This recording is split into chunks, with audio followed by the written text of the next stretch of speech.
हमने अपनी पिछली कई वीडियो में बालों के ऊपर बात की, बालों के टूटने के ऊपर, डैंड्रफ के ऊपर या बालों की केयर करने के तरीकों के ऊपर। लेकिन हम कितनी भी बात करें तो वीडियो में कुछ ना कुछ तो जरूर रह जाता है। एक सवाल जरूर व्यूवर्स का है कि हेरिडेटरी यानी कि अनुवांशिक जो हेयर लॉस है, क्या वो हम कंट्रोल कर सकते हैं या उसके बारे में आयुर्वेद इत्यादि का क्या कहना है या कहीं कि मेडिकल साइंस का क्या कहना है। तो आज हम इसी के ऊपर बात करने वाले हैं और आपके इस बारे में जितने भी डाउट्स हैं उन सभी को हम क्लियर करेंगे। तो आइए बिना समय गवाए इस वीडियो को शुरू करते हैं। सर्वप्रणाम, मैं विशाल एक बार फिर से स्वागत करता हूँ आपका अपने यूट्यूब चैनल सनातन मार्ग पर। सनातन मार्ग चैनल लेता है आयुर्वेद और स्वास्थ्य संबंधित सटीक जानकारियां सही ग्रंथों से। यदि आप इन सभी जानकारियों को प्राप्त करना चाहते हैं तो चैनल को अवश्य सब्सक्राइब कर लें।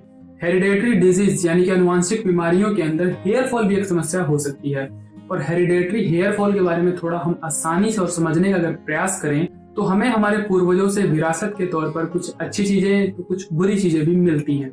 जैसे उदाहरण के तौर पर किसी किसी का डीएनए ऐसा होता है कि उनके पूर्वज ही बड़े ही बलशाली, ताकतवर, जैसे क्षेत्रों की बात कर लें तो हरियाणा, पंजाब, इन सब की जो क्षेत्र हैं, इनकी जो डीएनए है, इनमें शरीर बड़ा विशालकाय होता है, सुडौल होता है, ताकतवर होता है। ऐसे ही पहाड़ी इलाकों में बात कर लें तो थोड़े छोटे छोटे शरीर होते हैं, थोड़े नाटे से लोग होते हैं। तो अलग अलग जगह के डीएनए के हिसाब से अलग अलग स्ट्रक्चर होते हैं। तो ठीक ऐसे ही विरासत में कुछ ऐसी चीजें मिल जाती हैं जैसे हेयर फॉल।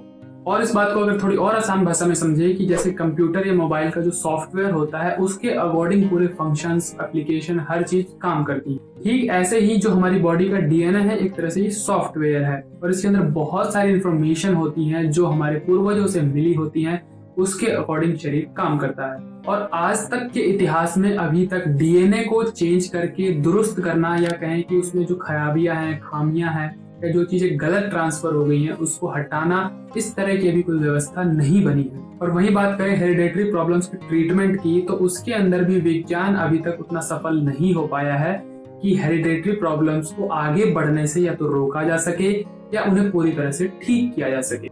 हाँ, ऐसा हो सकता है कि इसे बहुत हद तक कंट्रोल करने का प्रयास किया जा सकता है। यानी कि ये जो हेयर फॉल की प्रॉब्लम है या तो आपको बहुत धीरे धीरे हो या कहीं काफी लेट जा करके हो, क्योंकि कई बार देखा जाता है कि 20-25 की उम्र में, 25 की उम्र तक ये शुरू हो जाता है या किसी किसी को ये 35-40 की उम्र तक जाकर के शुरू होता है। लेकिन अनुवांशिक कारणों से अगर है तो बहुत हद तक ये मान के चलिए कि इसका कंप्लीट ट्रीटमेंट अभी तक ऐसा कुछ नहीं मिला है। लेकिन हमें प्रयास बिल्कुल नहीं छोड़ना चाहिए क्योंकि हो सकता है ये अनुवांशिक समस्या है, पूरी तरह से ठीक ना हो।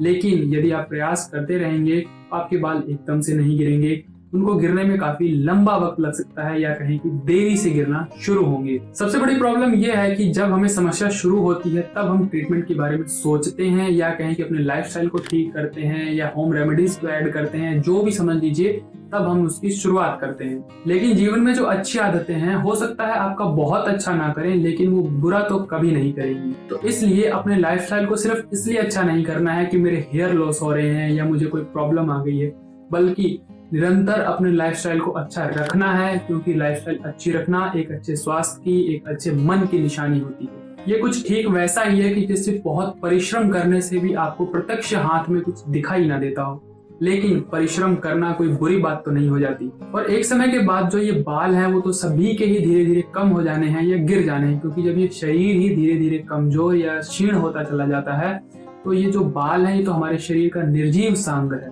बाल और खाल की बहुत अधिक चिंता न करते हुए हमें जीवन को मौज में बिताना चाहिए, क्योंकि आपका चिंतित होना ना ही इन बालों को गिरने से रोक सकता है और ना ही नए बाल उगा सकता है, बल्कि ये करेगा कि इसकी स्पीड को ये और तेज कर देगा, यानी कि आपकी जो भी बीमारियां होंगी उनकी रफ्तार बढ़ा देगा। व्यक्ति के व्यक्तित्व में उसकी सुंदरता होती है। बाल और खाल तो जानवरों के भी बड़े अच्छे होते हैं और अक्सर लोग बालों के चक्कर में बहुत ज्यादा पैसे भी खर्च कर देते हैं और उनको कोई रिजल्ट भी नहीं मिलता है।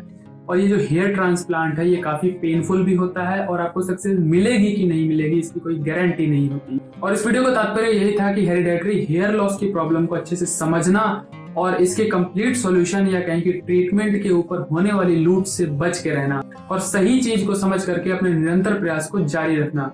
अगर बहुत अधिक सफलता ना भी मिले तो इससे निराश होने वाली कोई भी बात नहीं है कि लिवर, किडनी, इस तरह का कोई भी अंग नहीं है कि बहुत ही जरूरी है शरीर में किसी फंक्शन के लिए। तो सिर्फ हेयर फॉल जैसी समस्याओं को ठीक करने के लिए अपने लाइफस्टाइल को अच्छा बिल्कुल भी ना करें, क्योंकि अगर आप ऐसा करते हैं तो हो सकता है कि रिजल्ट ना मिले तो आप इस लाइफस्टाइल को छोड़ देंगे या कहें कि रिजल्ट जब मिल जाए तो उसके बाद भी आपसे ये छूट जाए। लेकिन अगर आप अपनी लाइफस्टाइल को इसलिए ठीक रखते हैं कि इसे ठीक रखना सिर्फ किसी एक रोग में नहीं बल्कि पूरे शरीर के लिए, मन के लिए, या कहें कि समाज या सोसाइटी के लिए भी अच्छा होता है। जीवन में एक अच्छा मुकाम कर्तव्यों के मुताबिक हासिल किया जाता है। बाल और खाल की रोटी तो कुछ दिन की ही होती है।